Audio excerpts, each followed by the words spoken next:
July 7th, 2021. A humid afternoon in Cottage Grove, Wisconsin. Detectives are standing on a remote property, staring at a patch of disturbed earth near the wood line. They aren't looking for a missing person anymore. They are looking for pieces of one. Just days earlier, 23-year-old Chandler Halderson had reported his parents missing. He stood on his front porch, looking into news cameras with the innocent, wide eyes of a grieving son. He told the world that his father, Bart, and his mother, Krista, had simply vanished during a weekend trip to their cabin. He was the picture of a perfect American son. Eagle Scout, former swimmer, a brilliant young man with a job at Elon Musk's SpaceX, and a bright future in renewable energy. But as police began to dig into the soil of that rural property, the shovel didn't hit dirt. It hit a human torso. In the next 30 minutes, we are going to unravel one of the most complex webbed lies in modern criminal history. This isn't just a story about murder. It is a story about a delusion so deep that when reality finally came knocking, the only way out was total annihilation. How does a college dropout convince the world he's a genius? And why did the father's simple request for a transcript lead to a massacre in the family fireplace? This is the case of Chandler Halderson, and everything you think you know about the boy next door is wrong.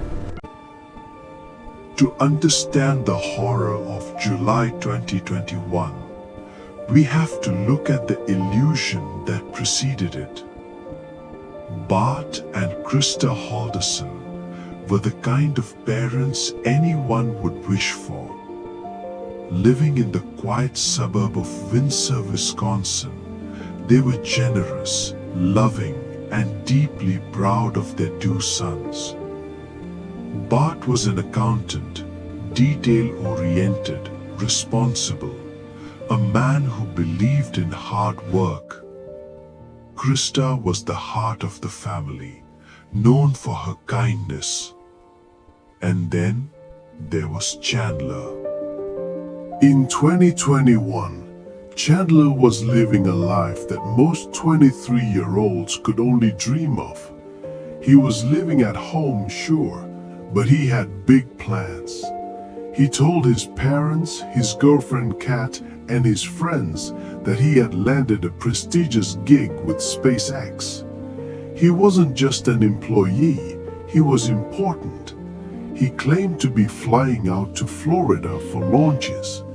He spoke about meetings with high-level executives. But it didn't stop there. Chandler also claimed to be a scuba diver for the police, recovering evidence from local lakes. He was seemingly Superman, juggling a high-pressure tech job, college classes at Madison College, and volunteer work. His father, Bart, was incredibly proud, but he was also practical. He wanted to see his son succeed, but there was a problem, a small, nagging issue that started to grow in the spring of 2021. Money. Chandler claimed he was making decent money, but he was always broke. He told his dad that the college was withholding his transcripts due to an administrative error, which was preventing him from getting his full salary at SpaceX. Bart, being the supportive father, stepped in. He didn't get angry. He offered to help. He made calls. He sent emails. And this was the beginning of the end. Because there was no job at SpaceX, there was no scuba diving team, there were no college classes. Chandler had flunked out semesters ago. Every morning, Chandler Halderson would wake up, get dressed, say goodbye to his parents, and leave the house to go to work. In reality, he would drive to a parking lot, play video games on his phone, or sit at a coffee shop for 8 hours, constructing a fantasy world. Psychologists call this pathological lying, but in Chandler's case, it was something more sinister. It was a survival mechanism. His entire identity, his ego, was built on the admiration of others. He needed his girlfriend to think he was successful. He needed his parents to think he was a genius. And as long as the lies worked, everyone was safe. But lies have an expiration date. By June 2021, the facade would be over. Chandler had roughly 4 hours to solve a problem that had been building for 2 years. He didn't prepare a confession. He went to the fireplace. What happened inside the Halderson home on the afternoon of July 1st is largely reconstructed from forensic evidence, but the picture it paints is nightmarish. Bart returned home around 2 p.m. ready for the meeting. Prosecutors believe that as Bart sat in the family room, perhaps putting on his shoes or checking his watch, Chandler approached him from behind. He was armed with a high-powered SKS rifle. He shot his father in the back. Then he shot him again. There was no argument, no fight, just an execution. But the horror was only beginning. Krista, his mother, wasn't home yet. She was expected back around 5 p.m. Chandler had 3 hours with his father's body. Instead of calling 911, instead of panicking, he began to clean. When Krista walked through the door that evening expecting to see her husband and son, she walked into a trap. Chandler murdered his mother the moment she arrived. Now, killing 2 people is difficult. Hiding 2 bodies in a suburban neighborhood is nearly impossible. But Chandler had a plan, or at least he thought he did. He went to the family fireplace, and what detectives would later find inside that chimney would haunt the jury for the rest of their lives. The decision has been made. We'll get to that in a moment. Over the July 4th weekend, Chandler was busy. He told his girlfriend Kat that his parents had gone to their cabin in White Lake for the holiday weekend to fix a water pump. He said they left early Friday morning. He had the house to himself, but he needed an alibi for why he wasn't doing much and why he smelled like cleaning chemicals. So, he invented an injury. He told Kat and later the police that he had cut his toe badly on the fireplace grate while chasing the family dog.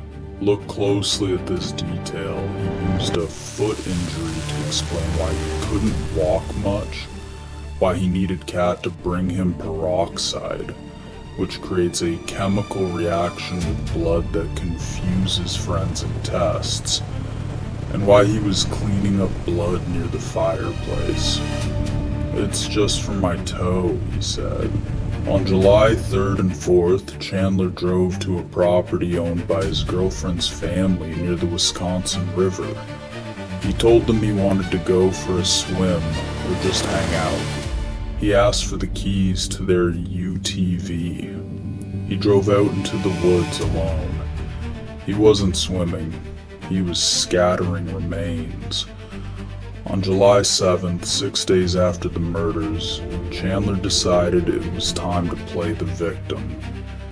He walked into the police station and reported his parents missing. "They haven't texted me back," he said. "I'm getting worried." Detectives were suspicious almost immediately. First, the neighbors. They told police they didn't see the parents leave with their trailer. The trailer was still in the driveway. If they went to the cabin buried under sticks and leaves, forensics confirmed It was Bart Halderson. The police raided the house. Remember the fireplace? When they dismantled the chimney, they found fragments of human bone, including a piece of a human skull. They found a reciprocating saw blade with human tissue on it. They found blood under the floorboards where Chandler had tried to bleach it away. His internet search history was recovered. Instead of how to fix a water pump or SpaceX jobs, Chandler had searched body found Wisconsin River. Can you burn bones? Penetrating trauma to the chest. The facade was gone. The genius was just a butcher. The trial of Chandler Halderson was a spectacle of cold indifference. Throughout the weeks of gruesome testimony, photos of his parents' dismembered bodies, audio of his lies, Chandler did not shed a tear. He sat there, stone-faced, boring holes into the table with his eyes. Defense attorneys had nothing. They didn't even call any witnesses. How could they? The evidence was overwhelming. When the verdict was read, guilty on all counts, Chandler didn't flinch. When the judge asked if he had anything to say before sentencing, he said, "No." Experts observing the trial noted traits of severe narcissism and sociopathy. For Chandler, his parents were not people. They were resources. They were props in the movie of his life. When they stopped being useful, when they threatened to expose the script he had written, he simply removed them from the set. The red second hand is He loud and didn't threatening. kill them out of rage. The deadline that He caused the killed massacre. them to avoid embarrassment. He killed them because he couldn't handle a 3 p.m. meeting. Chandler Halderson was sentenced to life in prison without the possibility of a parole. He will never work for SpaceX. He will never be a diver. He will die in a concrete cell known only as inmate number 699825. His story is a terrifying reminder of the pressure of expectations. In an age where everyone curates a perfect life on social media, Chandler Halderson took fake it till you make it to its ultimate bloody conclusion. He wanted the world to think he was exceptional, and in the end, he got his wish, just not in the way he intended. What do you think was the true breaking point for Chandler? Was it the money? Or was it the sheer humiliation of being exposed as a fraud? Let me know your thoughts in the comments below, and if you want to What drives see someone to more destroy their own deep family? dives into the psychology of family annihilators, make sure to hit that subscribe button and ring the bell. I'll see you in the next case.